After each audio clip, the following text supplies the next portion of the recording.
Olá, mulher de Deus, seja muito bem-vinda a mais um resumo do nosso cronograma Bíblia Todo Dia. Hoje, capítulo de número 9, a aliança de Deus com Noé. Ontem nós vimos que chegou o momento que Noé e sua família saíram da arca. Nós vimos que Noé, em gratidão, levantou um altar de sacrifício ao Senhor, sacrificou animais puros, até porque sacrifício não se fazia com animais impuros. Amém? E hoje nós vamos ver a aliança de Deus com Noé. O Senhor fez uma aliança com Noé, tá? Mulheres, antes de mais nada, eu quero pedir a vocês, para vocês continuarem apoiando, curtindo, comentando, compartilhando, tá? E desde já eu gostaria de pedir que você que chegou até esse vídeo, é porque você está acompanhando e eu quero saber de onde você está acompanhando o cronograma Bíblia Todo Dia. Coloca teu nome, tua cidade, teu estado, tá? E outra coisa, eu vi que tinha um de vocês me perguntando no Instagram pelo capítulo de número 7. E eu vi que no título eu, ao invés de colocar capítulo número 7, coloquei número 6. Então ficaram 2 dias com o número 6, sendo que era só um erro no título. Então, quando vocês perceberem algum errinho, alguma coisa desse tipo, me fala, tá? Comenta aqui, ou então me chama no Instagram, me ajudem, no nome de Jesus. Mas vamos lá, mulher. Capítulo número 9, eu já quero destacar o versículo 11, que vai dizer assim: abençoou Deus a Noé e a seus filhos, e lhe disse: sede fecundos, multiplicai-vos e enchei a terra. Né? Nós muitas vezes veremos que Deus dizer isso, sejam férteis.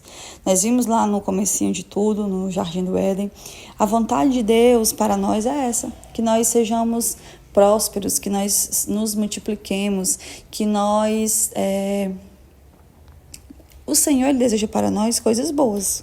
Então, quando o Senhor aqui está dizendo multiplicai-vos, enchei a terra, tanto é porque a terra havia acabado de passar por uma desolação, certo? Mas como também é a vontade de Deus para o homem, que o homem, ele viva bem, certo? Que sejam fecundos, né? Ser fecundo, ser fértil, ser férteis, né?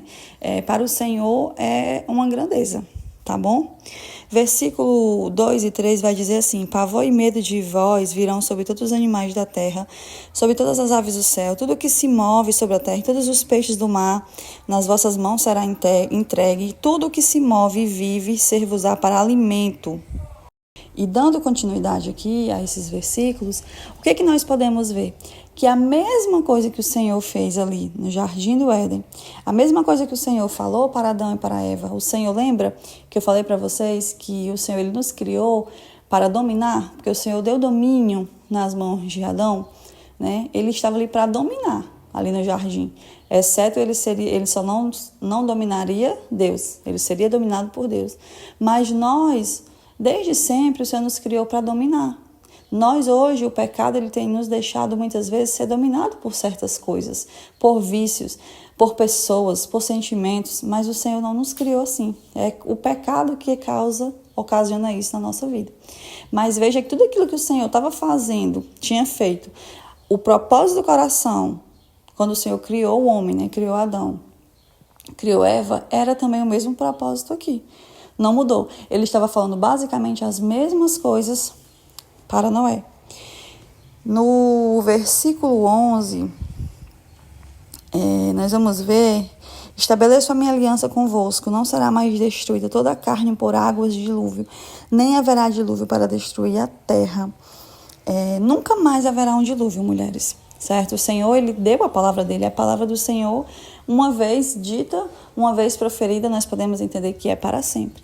Então, o Senhor, ele prometeu não acabar mais a humanidade, a terra, por meio de um dilúvio.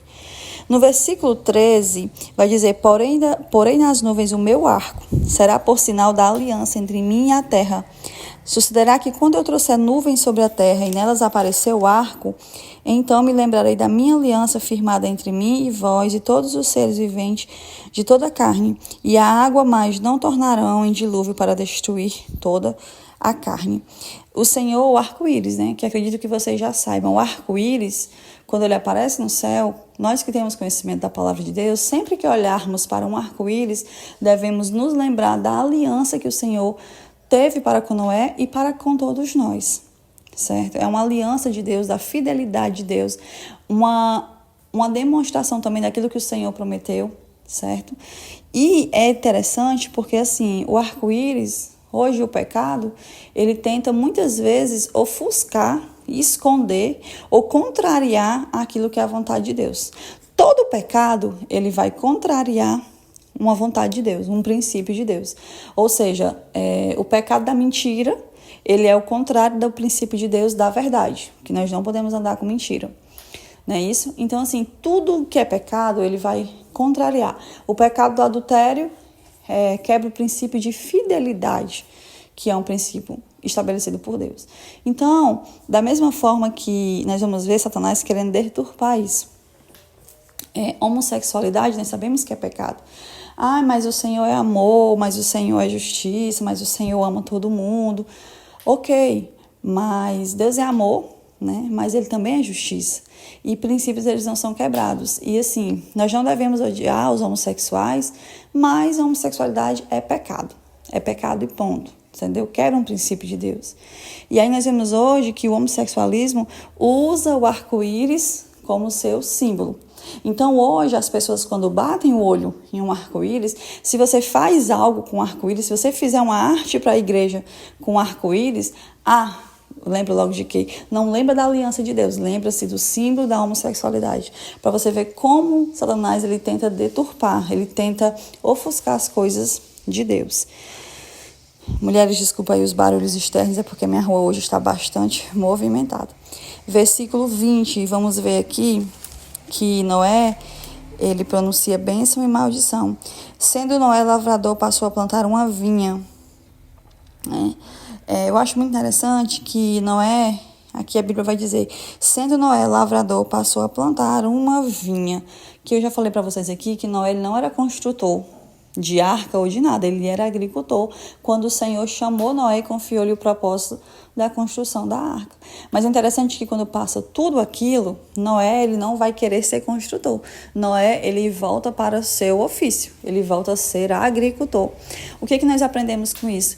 Que existem certos chamados da nossa vida que não é para a vida toda. Às vezes o Senhor está te chamando para fazer algo, às vezes o Senhor está querendo te levantar para fazer algo para um tempo específico. Não quer dizer que você não vai continuar sendo usada lá na frente. Não é isso. Mas existem certos momentos da nossa vida que nós não entendemos e nós não dizemos, Senhor, eu não sou para isso. Senhor, não estou entendendo por que isso. Mas é o propósito que Deus quer te usar naquele dia e naquele tempo. Então confia no Senhor, porque se Ele está te chamando para esse propósito hoje, ano que vem, confia que Ele vai te explicando, Ele vai te mostrando, Ele vai te guiando, Ele vai te conduzindo. Mas entenda o que Deus quer. Peça discernimento a Deus para você entender cada coisa em cada tempo, certo? Assim foi na vida de Noé. E aí, nós vamos ver que Noé, ele plantou essa vinha e ele foi beber desse vinho, né? Talvez para comemorar. E ele embriagou-se. E nós vamos ver que dentro dessa tenda ele fica nu, de tão embriagado que ele está. E Cã, um de seus filhos, vai até Noé e vai ver a situação do pai, certo? E o que ele vai fazer? Ele vai ver o pai nu e vai contar aos dois irmãos, né? Vai fazer os dois irmãos saber tudo aquilo que está acontecendo. E sem Jafé, eles tomaram uma capa, puseram, né, nos ombros de Noé, sem tentar ver a nudez do pai, porque não era e não é algo comum, né? Filho ver a nudez do pai. Então, assim, o que Cã deveria ter feito, ele não fez. Quando ele viu a nudez do pai, ele era para rapidamente ter tentado ali ajudar o pai. Mas ele não fez isso, ele foi correr e contar para os dois irmãos. E os dois irmãos que agiram de maneira certa. Então, por isso, né, quando Noé despertou e soube de tudo isso, para Noé, é como se o filho tivesse colocado ele à exposição da vergonha. Então, por isso, Noé vai amaldiçoar o seu filho, né? Maldito seja Canaã, seja servo dos servos a seus irmãos. Então, é uma maldição proferida por Noé, certo? A um de seus filhos, por conta que ele expôs a sua nudez. E é isso, mulheres. Versículo 28, finalizando aqui o capítulo 9, vai dizer: Noé, passando o dilúvio, viveu ainda 350 anos. Quantos anos viveu Noé? Ele não viveu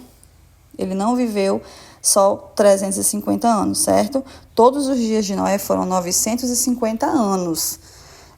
Depois do dilúvio, quando veio o dilúvio, ele já tinha uma certa idade. Depois do dilúvio, ele viveu mais 300 e poucos anos. Mas o total de sua vida foram 90 e 50 anos. Jéssica, por que os homens hoje não vivem tudo isso?